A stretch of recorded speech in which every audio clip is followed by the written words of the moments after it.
Hotel कौन सा है ये? एप्लीकेशन में मेंशन्ड है।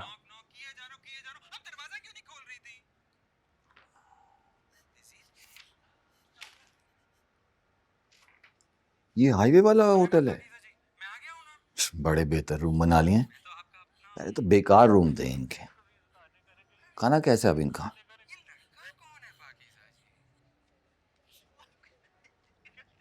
अच्छा, ये है वो बेचारा आपका शोहर। तो कपड़े इसके पूरे उतारे थे या आधे? आयो साहब, इंक्वायरी लगवाने के लिए आपको फ़ोन करवाया था। अब क्या सेंसिटिव होने के लिए भी सिफारिश लगवानी पड़ेगी? आप तो बैरिस्टर साहब हैं, सब जानते हैं कैसे कैसे सवाल होने हैं लड़की से। लेकिन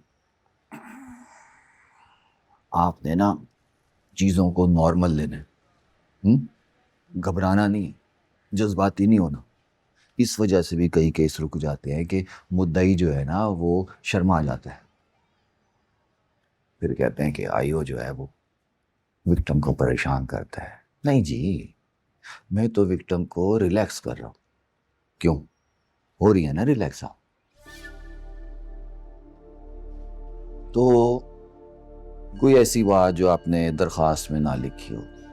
होता है ना, कभी कभी बंदा अपने बयान में से कुछ चीज़ें दबा देता है, ऐसे शर्मा जाता है। लेकिन आपने कोई बात नहीं छुपानी, सब कुछ खुल खुला के बताना है। मतलब जो कुछ भी उन्होंने आपके साथ किया था, अगर कोई पैसे, मोबाइल या जेवर लिया था तो वो,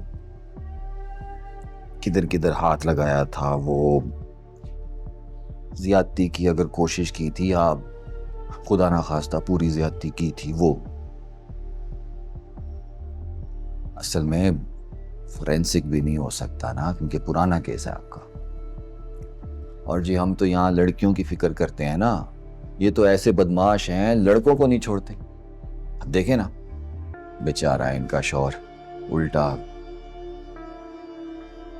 ये सारी बातें इसलिए कर रहा हूँ कि कभी कभी केस वीडियो में कुछ और होता है, असल में कुछ और निकलता है बाद में। सर, जब ना फॉरेंसिक हुआ ना हो सकता है तो फिर इन बातों का क्या फ़ायदा है अब?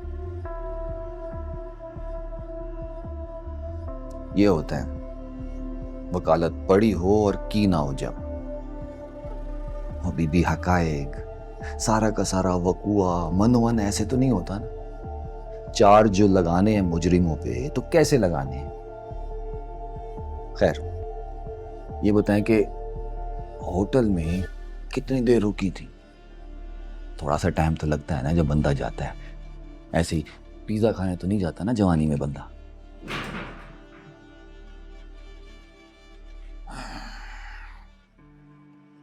इसलिए मैंने शुरू से ही मौदवाना गुजारिश की थी कि मुद्दाई नंबर 1 अपने शौहर को साथ लेकर आए। भाइयों की गैरत के अलग मसले होते हैं, 1 2 3। क्यों बेचारे को मुश्किल में डालते हैं? कल को वो कोई तमाशा खड़ा कर देगा तो आपके लिए भी मुश्किल हो जाएगी। अब ये कोई दर्स की वीडियो तो है नहीं। 1 2 3 4 5 सवाल तो ऐसी बेशर्मी वाले ही होने हैं ना। काम जो ऐसा हुआ है, क्राइम के मुताबिक ही उसका हिसाब किताब होगा। भाई साहब, ज़रा नरमी से, ख्याल से, इज्जत से भी तो हो सकती है ना बातचीत।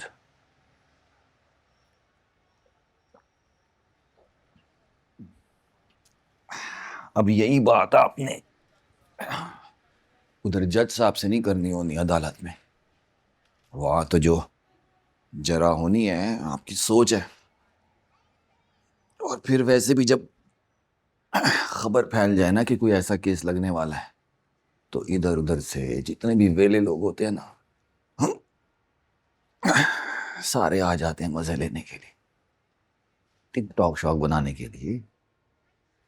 बड़े कोई बेशरम और बेगैरत लोग होते हैं। लेकिन हम तो ख्याल करते हैं ना, और ख़ास तौर पे लेडीज़ का। इसलिए ऑफिस में बुला के नरमी से चाय पिला के बात करते हैं। आखिर हम भी बाल बच्चों वाले हैं, अंडरस्टैंड करते हैं। लेकिन बैरिस्टर साहब, आप ये भी तो देखें ना कि काम ही ऐसा हुआ है ना। अब अगर लड़कों के साथ होटलों में जाके ऐसी हरकतें करेंगे तो भुगतना तो पड़ेगा ना। मैं असगर को देखती हूँ।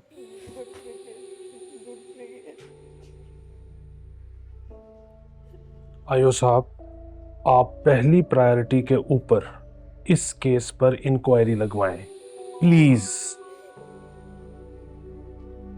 ठीक है।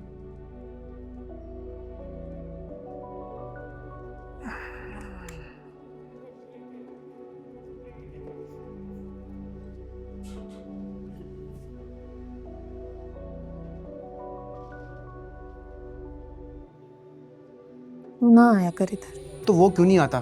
फराज, तेरा निकाह हुआ ना उसके साथ, बीवी है तू उसकी, जुर्म भी दोनों के साथ हुआ है, और लेकर भी तुझे वही गया था होटल में, है ना? बगैरत भाग गया अब तुझे अकेला छोड़ के, क्यों?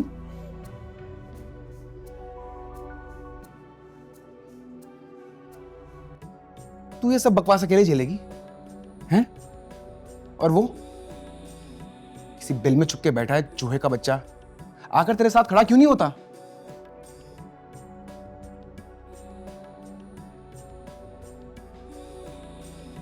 सबकी अपनी मजबूरी होती है असगर। अगर तू भी ना आता तो तेरी मजबूरी भी समझनी पड़ती मुझे। अब्बा जी ने जो अपनी जान लेने की कोशिश,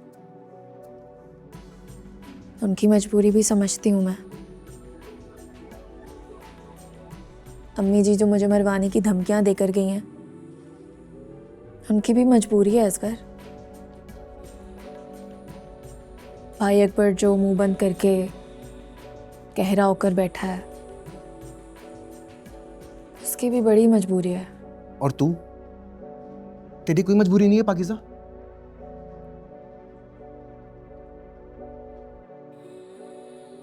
औरत की शर्म ही उसकी मजबूरी होती है असगर।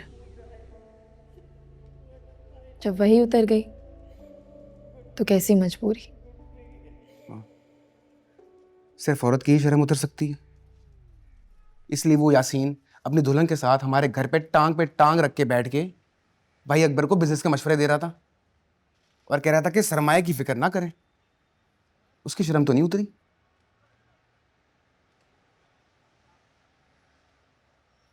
और अगर अब तक नहीं उतरी तो अब उतारनी है।